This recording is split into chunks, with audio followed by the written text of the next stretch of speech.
Hello everyone, Larry Satchwell here.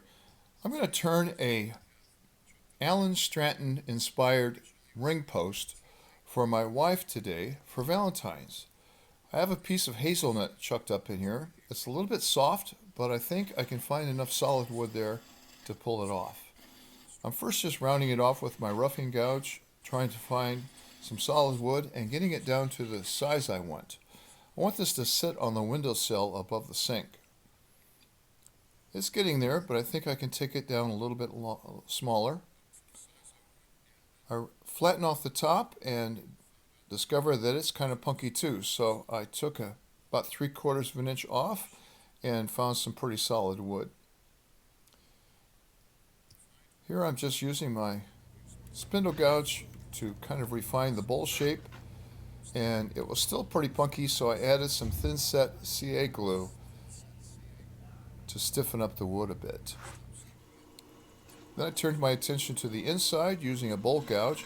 Just like Alan's, I wanted to have a little bit of a rise in the center and a bowl section on the outside so that she can set her necklace in there if she desires.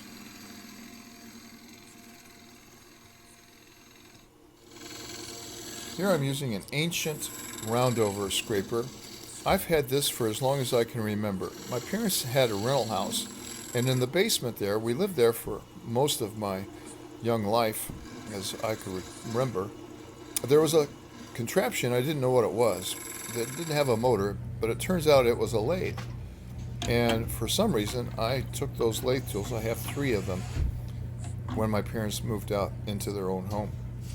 The top was pretty punky as well, so I added some thin set CA glue to it, and once it's set up, I rechucked it into the scroll saw, making sure it was very secure. Then I used my homemade carbide rounding bit, and it was just the right size to carve that bowl. Turn my attention back to the outside, and using a spindle gouge, try to form the bowl to conform to the shape of the inside. Please don't judge me on my turning. This is double speed here. I just don't practice very much.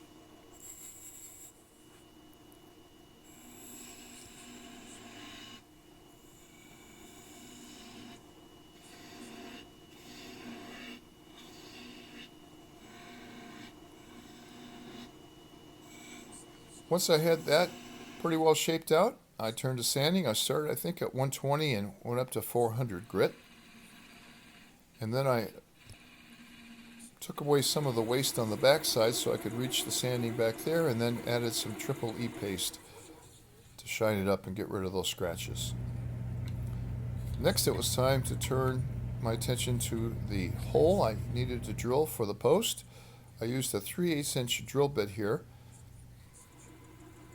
and drilled it to the depth of the tape, and the lathe speed I turned way down to 550.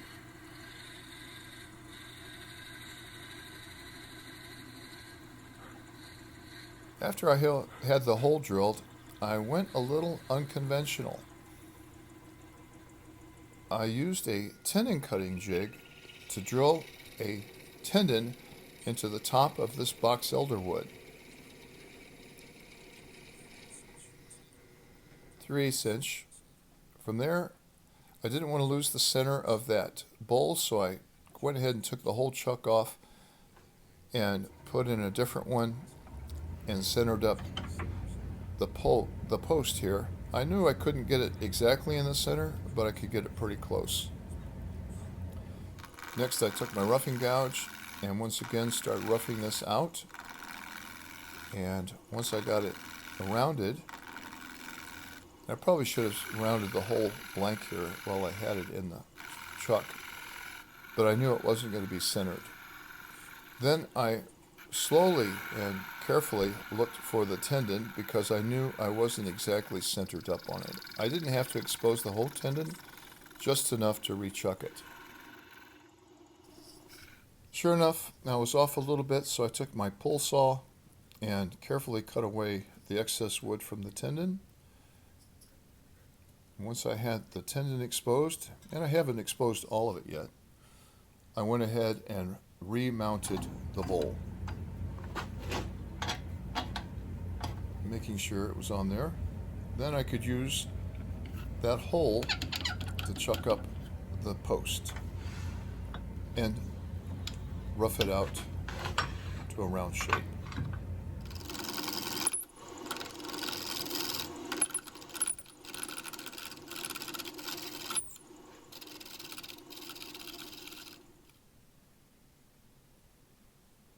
After I had it rounded, I went looking for the rest of the tendon.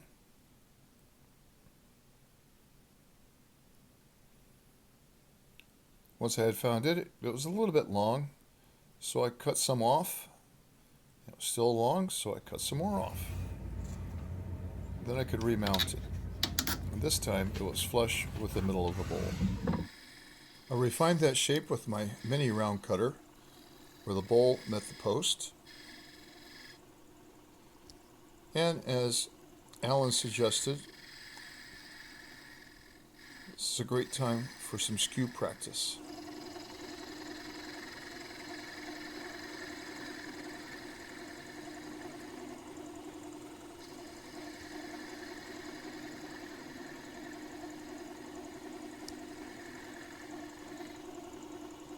The skew gives the wood such a nice finish.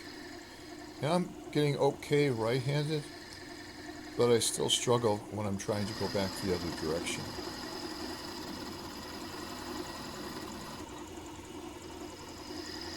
I continued to make the post the shape I wanted it to, but after my skew practice here, I went back to my spindle gouge to do the majority of the shaping. Once I was happy with it, I sanded.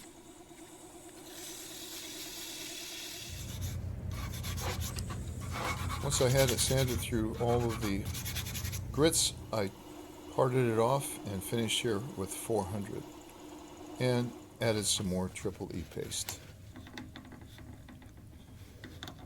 It was stuck in there really well, so I was really happy with the fit.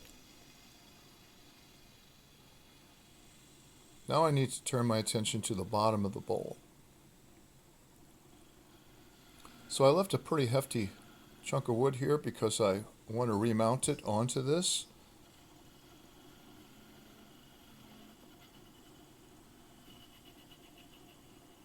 And once again, finished taking it off completely with the pull saw.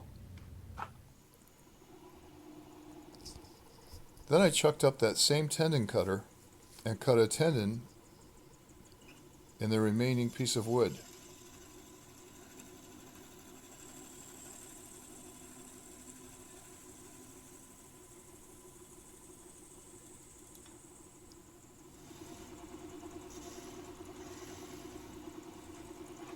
Carefully found it and removed the wood around it.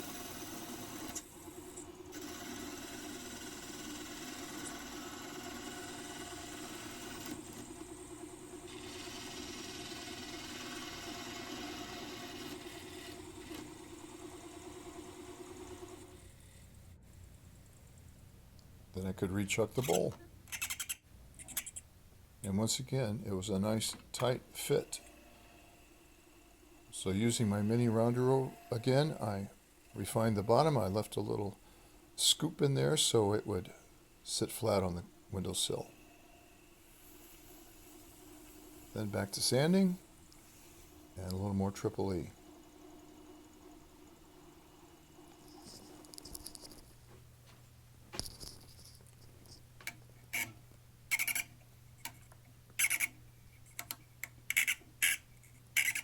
Like I said, it was on there really well.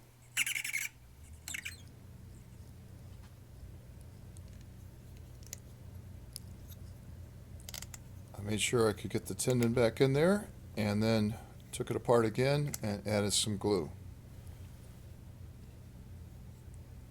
And here it is on the windowsill with some of her jewelry in it. She usually takes her rings and necklace off when she needs bread dough, or the granddaughters come over because they like to pull that necklace off. Thanks for watching.